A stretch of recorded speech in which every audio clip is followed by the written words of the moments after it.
Welcome to the language of law school. Law school is very inaccessible, so I'm making this video so you can understand the language of law school before you get there. We're gonna start it off real slow. 0L through 3L. A 0L is a law school applicant.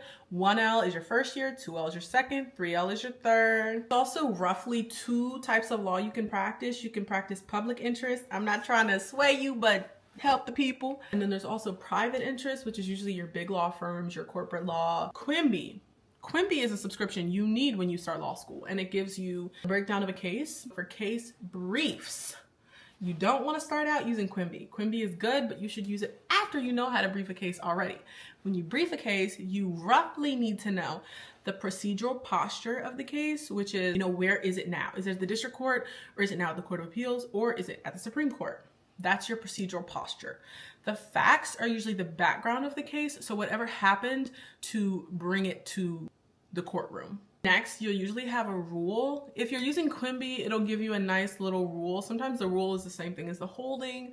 Sometimes the case maybe doesn't have a clearly articulated rule, so you don't always need that, but I like to go to Quimby to find it. Next, you'll have your reasoning. So this is the court's reasoning on why they made a decision. And then the last thing you need usually is the holding of the case, and that is what is applied to future cases. So for example, it'll usually say, it is so ordered, or we hold that. That's how you know what the holding is. And then sometimes there will be a dissent or a concurrence. A dissent is when one or more judges do not agree with the majority holding, and so they write an opinion on why they don't agree with it. And then a concurrence is when one or more justices are in agreement with the majority holding, but they want to put their 2 cents in too. Let me know what other definitions y'all want, and I'll make sure to put it in the next video.